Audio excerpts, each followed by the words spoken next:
So, ano yung pinakamahalaga na banal sa ating kapanahunan? Alam na natin lahat yan. Yung salita ng Diyos. Yan ang pinakamahalagang banal sa ating panahon. Kaya kinakailangan yung Word of God, ating ginagalang, nire-respeto. Everybody say amen? Nire-respeto natin ang salita ng Diyos. At higit sa lahat, mga minamahal, sinusunod po natin ang salita ng Diyos. Palakpakan po natin na malakas ang ating pinakamamahal na Panginoon, mga minamahal. So kung titignan natin gaano kahalaga yung obedience sa harapan ng Diyos, mga minamahal, hindi naman po kasi nagbase ang Diyos base sa lamang sa ating mga sinasabi.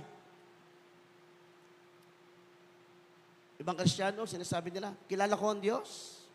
Madaling magsalita na kilala natin ang Diyos. Yung iba, sinasabi, maka-Diyos naman ako eh. Pero kung titignan natin si Uza, concern nga siya sa Ark of the Covenant eh.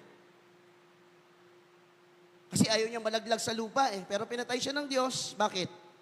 Sinuway niya yung utos ng Diyos. So hindi sapat, mga minamahal, na sinasabi mong kilala mo ang Diyos. Hindi sapat na sinasabong ikaw ay Kristiyano. Hindi sapat na sinasabong ikaw ay mga Diyos kung hindi mo naman sinusunod ang kalooban ng Diyos. Everybody say amen? Tandaan po natin, magkaiba yung public worship sa private worship. You can come in the church, sit there, clap your hands, raising your hands to God, pero pagkatapos mo, pag uwi mo ng bahay, balik ka sa makasalanang buhay. Magkaiba yun. Pagkatapos ng banal na gawain, balik ka sa ugaling makasanlibutan. Pagkatapos ng banal na gawain, balik ka sa walang kabanalang pamumuhay. Ganun yung nangyari kay Uza. Everybody say amen. Palakpakan natin ang malakas ng ating pinakamamahal na Panginoon.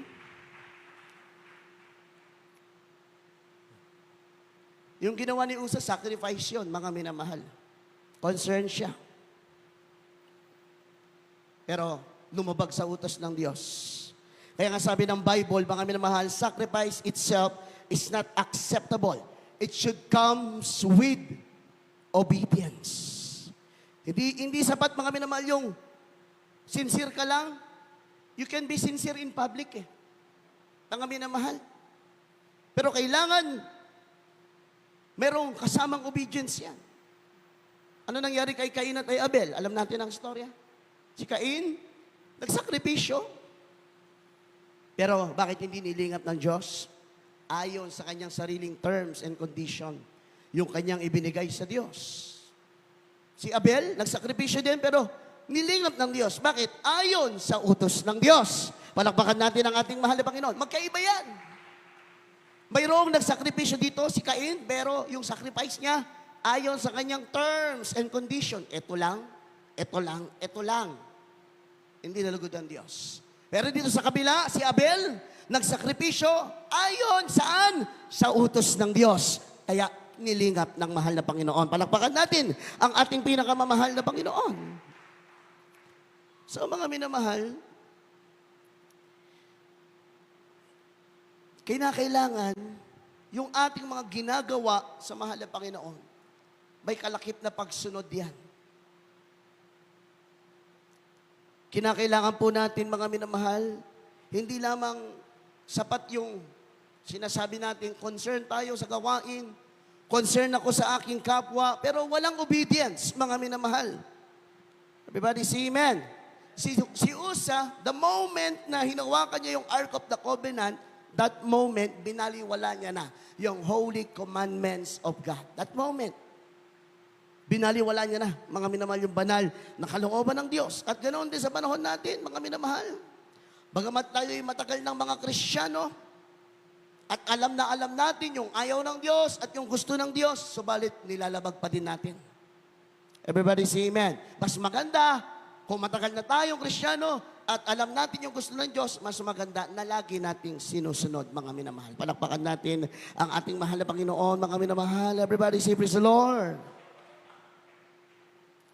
Kaya nga hindi natin pwedeng sabihin na unang panahon pa naman yan, Old Testament yan. Sabi ng Biblia, Jesus is the same yesterday, today, tomorrow, and forever. Mga minamahal. Yung principle, hindi po na iba. Pero yung grace, nagkaroon ng extension. Everybody say amen. Sa panahon natin, panahon ng biyaya, nagkamali ka, nagkasala ka sa mahal na Panginoon, that is not final. Pwede kang bumangon, pwede kang magpakumbaba, pwede kang lumapit sa Diyos, patatawarin ka ng ating pinakamamahal na Panginoon. Sa panahon natin yan, kasi nung panahon ng Old Testament, on the spot, may hatol ang Diyos. Pero sa panahon natin ngayon, mga minamahal, kung nagkamali ka bilang tao, kung nagkasala ka bilang tao, pero ikaw ay bumangon at nagsisi, nagpakumbaba, lumapit ka sa Diyos, hindi ka itataboy ng mahal na Panginoon. Everybody say amen. Pero wag po nating kalilimutan. Yung hindi nawala nung panahon ng Old Testament, mayroong ganito. Panahon ng New Testament, mayroon pa din. Ano yung hindi nawala? Yung consequences. Yes, patatawarin ka ng Diyos, i-restore ka ng mahal na Panginoon, pero you will face the consequences according to your deeds. Everybody say amen? Kaya, kung alam mo na, yung kalooban ng Diyos, gawin mo. Araw ng pagsamba, dumalo ka sa banal na gawain. Mamuhay ka na may kabanalan. Mamuhay ka na may takot sa Diyos. Yan yung mga gusto ng mahal na Panginoon. Ano yung mga ayaw ng mahal na Panginoon? Alam na natin. Everybody, please the Lord. Palakpakan natin ang ating mahal na Panginoon, mga minamahal.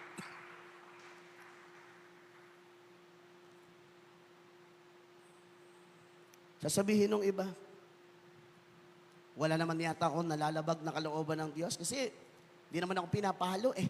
Yun ngayon, nakakatakot. As a Christian, wag pong maitanim sa isipan natin na kapag pinalo ka ng Diyos, doon ka na nagkasala. O doon mo lang masasabing mali yung ginawa. Hindi po. Sometimes, ang palo ng Diyos, hindi laging papaluin ka ng karamdaman. Hindi laging papaluin ka ng kapahamakan. Kaya ngayon sinasabi ko patawarin ka ng Diyos sa nagawa mong kasalanan, but merong consequences. Pag hindi ka nagsisi, hindi mo inamin, hindi ka nagpakumbaba. So iniisip ng iba, paluin sila ng mahal na Panginoon sa physical. Pag nagkamali sila, kaya hanggat hindi sila pinapalo ng Diyos sa kanilang physical body, akala nila wala silang nalalabag. Pero na pala. So ano yung mga nagiging other form ng palo ng Diyos sa mga anak ng Diyos? Hindi niya na bine-bless yung gawa ng iyong mga kamay. Sa negosyo mo, sa trabaho mo, hindi nag-grow, hindi pinagpapala, walang promotion, 10 years, 20 years ka na, napako ka na dyan, mga minamahal. Hindi ka man napapalo ng Diyos sa physical, pero yung gawa ng iyong mga kamay, hindi na bine-bless. Palo yan. Panapakan natin ang ating mahal na Panginoon. Naghihintay pa yung iba Pagkatakot-takot na yung ginawang kasalanan. Ay, hindi naman ako pinalo ng Diyos. Pero matindi yung kasalanan ginawa.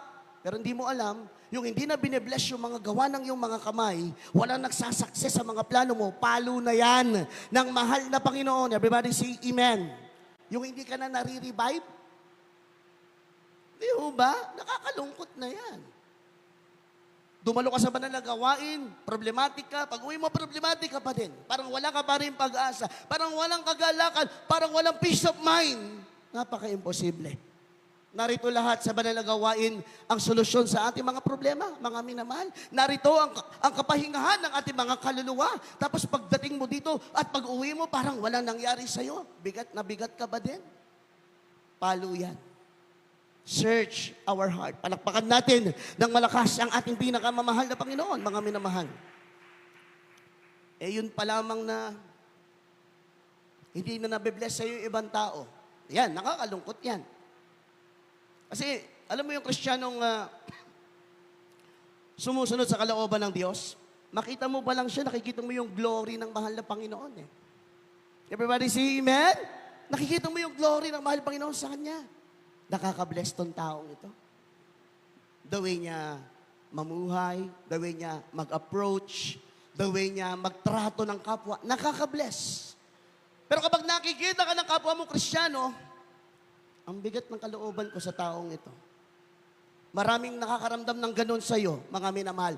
Palo ng Diyos yan. Palakpakan natin ang ating mahal na Panginoon. Yung iba kasi iniisip nila, hindi naman ako pinalo pagkatapos kung may ginawa kong kasalanan, hindi naman ako nagkasakit eh. Hindi naman ako na-aksidente, wala akong palo. O, dyan tayo nagkakamali. Hindi konsentidor ang Diyos. Once na nilabag mo ang kanyang pananakalooban at hindi ka nagsisi ng totoo, hindi ka nagbago, hindi ka nagpakumbaba, may paalala yan. Palakpakan natin ang ating mahal na Panginoon. Ayun na lamang nagigrieve na yung Holy Spirit eh. Nakakalungkot na yan. Kahit anong pigil mo, anong pilit mo. Pero siyempre, iba naman yung talagang may pusong nagpapakumbaba sa Diyos. Kapag nagsumamo ka sa mahal na Panginoon, pinilit mo maramdaman ng Holy Spirit, maramdaman mo talaga yan.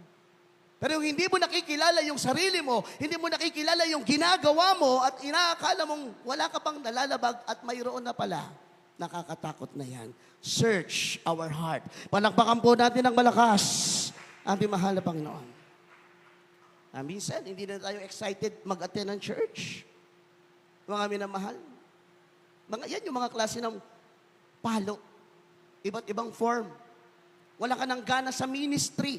Palo na yan ng mahal na Panginoon. Naaapektuhan yung ating paglilingkod sa mga kasalanang hindi natin naihihingi ng tawad. Palakpakan natin ang ating pinakamamahal na Panginoon. Yung buhay na palakpak, mga minamahal.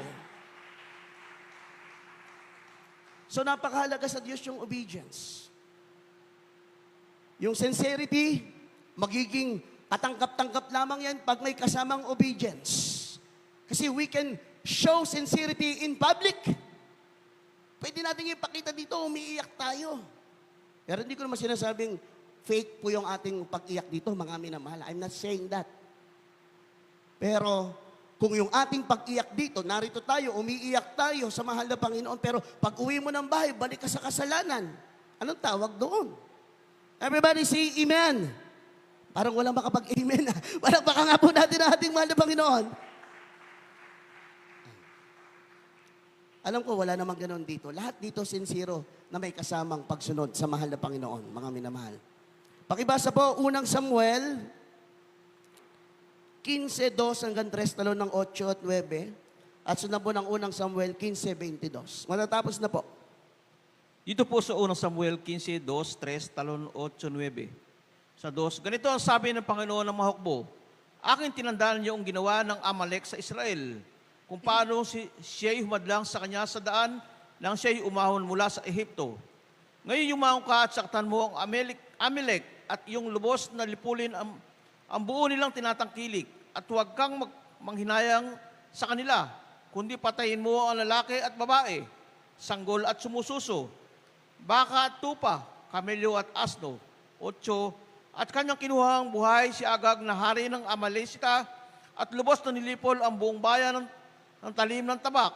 Sa 9, ngunit pinanghinayangan ni Saul at ng bayan si Agag at ang pinakamabuti sa mga tupa, sa mga baka, at sa mga pinataba, at sa mga kordero, at sa lahat ng mabuti, at sa mga hindi nila lubos na nilipol.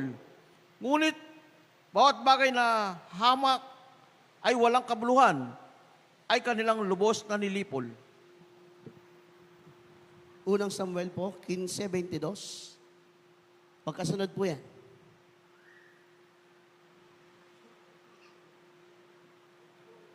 First Samuel 15:22. Unang Samuel 15:22. At sinabi ni Samuel, nagtataglay kaya ang Panginoon ng napakadakilang pagkatuwa sa mga handog na susunugin at sa mga hain na gaya sa pagsunod ng tinig ng Panginoon? Narito, ang pagsunod ay maigi kaysa hain at ang pagdinig kaysa taba ng mga tupang lalaki. Amen. Palakpakan po muna natin ang salita ng Diyos, mga minamahal. So ano po nangyari kay Saul dito? Inutusan siya ng Diyos to completely destroy the Amalekites. Yan ang clear instruction ng malibang noon through Prophet Samuel. Meaning, patayin lahat. Mapabata, matanda, sanggol, o anumang hayop na nabubuhay na pag-aari ng mga Amalekita, ubusin, patayin lahat. Yan ang napakalinaw na instruction ng Diyos kay Haring Saul. Pero anong ginawa ni Saul? Binuhay niya pa yung hari ng Amalekita, si Agag. At yung mga matatabang tupa, matatabang baka, hindi rin pinatay ni Saul. Sumuway. So, anong dahilan ni Saul? Mga minamahal, anong dahilan niya? Maghahandog daw siya sa Diyos. Everybody say amen. Kung titignan natin, sincerity. Parang sincere si Saul dito talaga. Kasi gusto niyang maghandog sa Diyos. Sincerity yun. Pero, ano bang utos ng Diyos? Patayin lahat ng Amalekites, maging lahat ng mga hayop, patayin lahat. Anong ginawa ni Saul? Sinuway niya. Palakpakan po natin ang ating pinakamamahal na Panginoon. Galit ba ang Diyos sa sinseridad? Yung pagiging sincere natin, galit ba siya? Hindi. Saan siya galit? Kapag lumalabag tayo sa kalooban ng Diyos. Everybody say amen. Sometimes kasi yung ibang Kristiyano, pinantatakip yung kanilang paglabag sa kalooban ng Diyos nang ipinapakitang sinseridad sa publiko.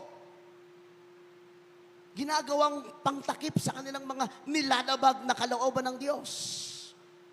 Everybody say amen. Ano nangyari kay Saul? Ganon. Mukhang napakabuti niya. Sa lahat ng kanyang mga nasasakupan, papalakpakan siya ng mga Israelita. Bakit? Maghahandog siya sa Diyos. Pero sa kabila noon, mayroon siyang nilabag na kalooban ng Diyos. Palakpakan natin ang ating mahal na Panginoon, mga minamahal. Nagustuhan ba ng Diyos yon? Hindi po. Nagalit ang ating pinakamamahal na Panginoon, mga minamahal. Kaya nga sabi ng Propeta Samuel, mas mainam ang obedience kaysa sa haing, hindi katanggap-tanggap sa ating pinakamamahal na Panginoon. Bakit? Yung ginawang paghahain ni Saul ayon sa kanyang sariling terms and condition. Hindi ayon sa sariling terms and condition ng Diyos. Everybody say amen? Malinaw dito, empty yung heart ni Saul. Yung ginawa ni Saul, ritual lang. Alam mo yung ritual? Yung parang routine lang. Empty yung heart ni Saul. Hindi siya tinanggap ng Diyos. Nagalit ang Diyos. Anong sinabi ng Diyos kay Saul? Kung basahin natin yung mga susunod na chapter. Ang Diyos ay nanghinayang. Parang nagsisi ang Diyos na ginawang hari si Saul. At ang sabi ng Propeta Samuel, kukunin sa'yo ang iyong trono at ang iyong kaharian. Palakpakan po natin ang ating pinakamamahal na Panginoon. So, ganun din po yan sa buhay natin. May mga Kristiyano na nakikita natin parang sincere naman talaga. Gumagawa naman sa kingdom of God, mga minamahal, pero ayon sa kanilang sariling terms and conditions. Kaya sometimes, delayed ang mga prayers, hindi nag-grow ang faith, nagiging matitiso rin. Kasi kapag yung ginagawa natin, mga minamahal, hindi ayon sa ating sariling kondisyon, ayon sa kautusan ng Diyos, pagpapalain niya tayo unang-una, higit espiritual. Everybody say amen. Yung mga panalangin natin, tinutugon ng Diyos. Yung ating faith, lumalago, nag-grow. Hindi tayo nagiging matitiso rin, hindi tayo tumitingin sa tao. Ganyan na nagiging bunga kapag yung ginagawa mo for the kingdom of God ay galing sa utos ng Diyos at hindi galing sa sarili mong kondisyon. Palakpakan natin ang ating mahal na Panginoon.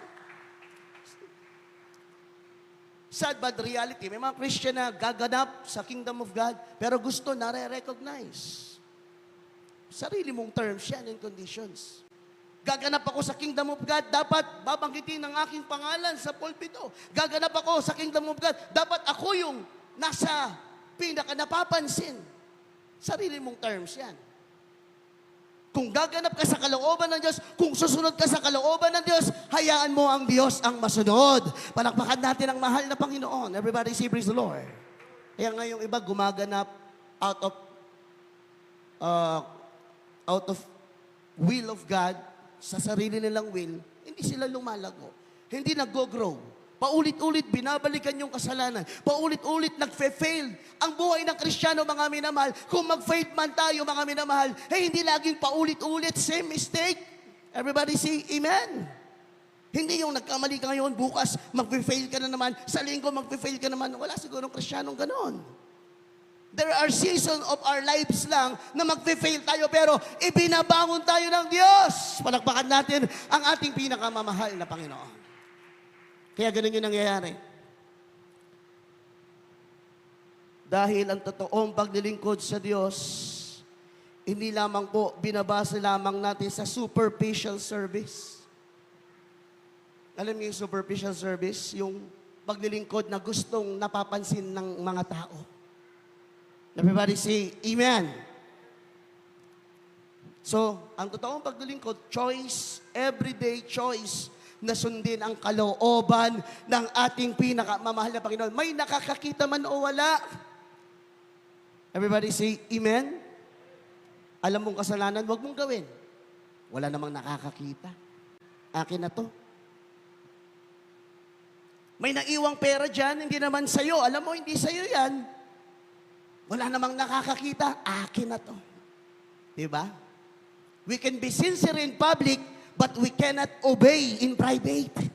Kahit walang nakakakita, sundin mo ang kalooban ng Diyos. Pag hindi sa'yo, wag mong angkinin. Palakpakan natin ang ating pinakamamahal na Panginoon. We can easily pretend that we are sincere in public kasi may nakakakita. How about in private? Kamusta kang Kristiyano? Kahit ano man yan, kahit anong bagay man yan, kahit pangit na bagay lang yan, basta hindi sa'yo, huwag mong kukunin. Palakpakan natin ang ating pinakamamahal na Panginoon. Hindi mo alam, tinetest ka lang ng Diyos. Bumagsak ka. Na-miss mo tuloy yung mas malaking pagpapala. Everybody say Amen?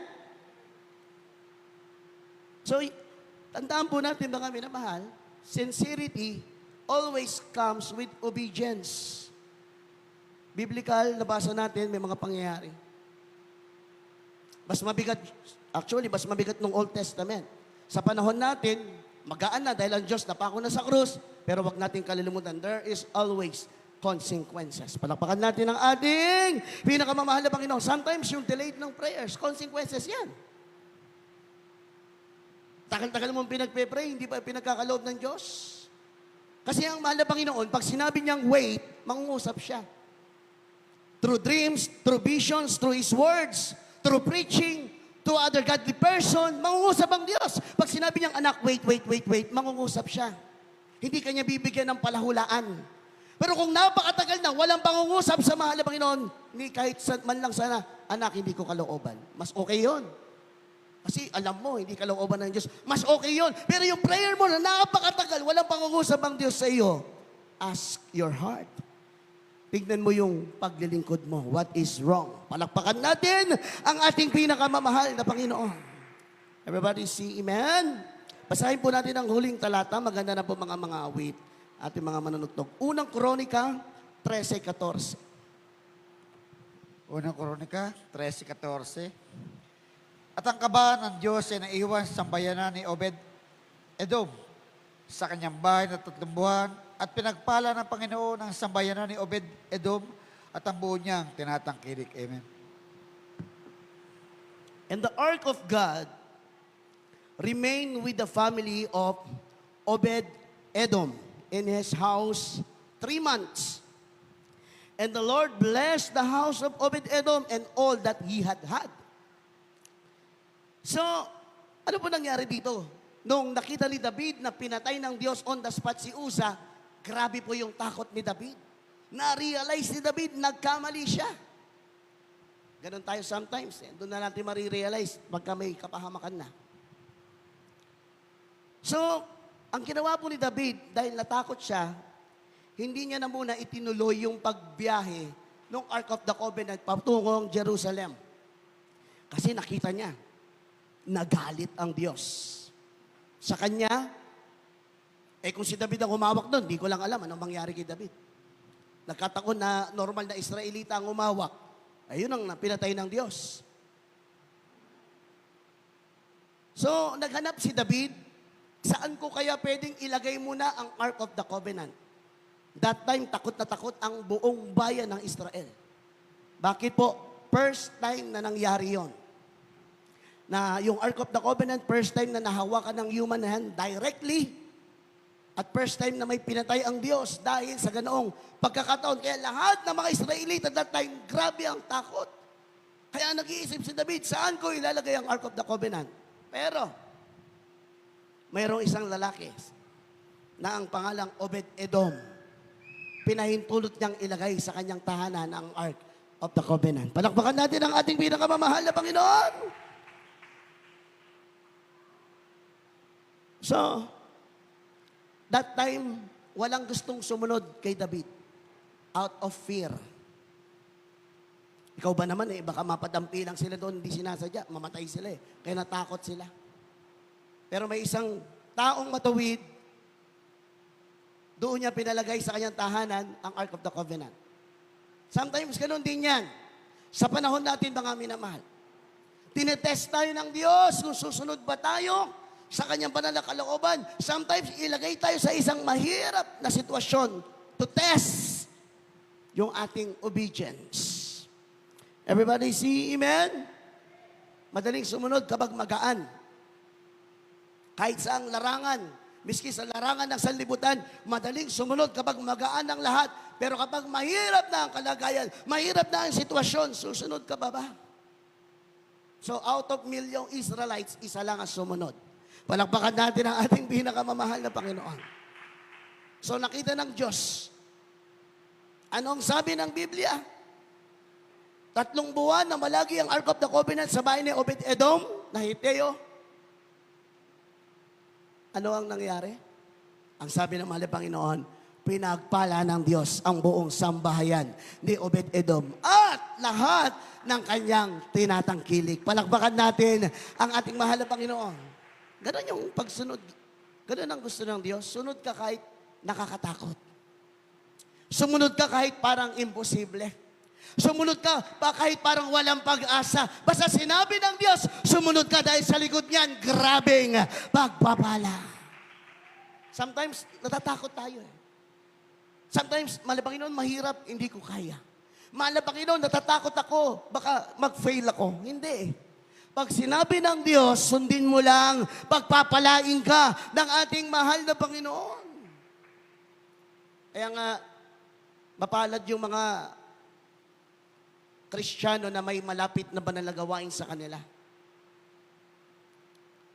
Dahil kung pagbabasihan natin ang ating binasa, kung nasaan nandoon yung kaba ng Diyos, sa panahon natin, kung nasaan nandoon nananahal ang banal na presensya ng Diyos, naroon ang pagpapala ng Diyos. Naroon ang protection ng Diyos. So mapalad yung mga Kristiyano na nasa malapit sa kanila yung mga gawain ng Diyos, yung mga Bible study, mapapalad yan. Bakit? Nandoon yung protection ng Diyos, nandoon yung favor, nandoon yung blessing na nag-uumapaw. Hindi naging wise yung mga Israelites doon. Dapat nag-unahan sila Uy, sa akin na lang yung Ark of the Covenant, dito mo ilagay sa aking bahay. Alam nila yung Ark of the Covenant, nandyan yung luklukang awa ng Diyos, dyan nakikipagtagpo yung banal na presensya ng Diyos, tapos ayaw mo?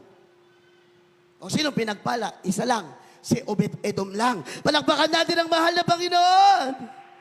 Everybody say amen? Kaya kapag malapit sa iyo yung banal na gawain, pinagpala ka. Malapit ka sa protection, malapit ka sa favor, malapit ka sa blessing. Palakpakan natin ang mahal na Panginoon. Sometimes kasi susubukin tayo ng Diyos Ipapakita niya yung mahirap na kalagayan, na sitwasyon na parang hindi convenient sa atin. Yun nga yung gustong alisin ng Diyos. Sa paglilingkod natin, yung convenient, yung comfort, kasi yan yung madalas humahad lang para masunod natin ang kalooban ng Diyos. Everybody say amen? Ito mga Israelita, dapat nag-agawan sila King David, sa akin na yung Ark of the Covenant.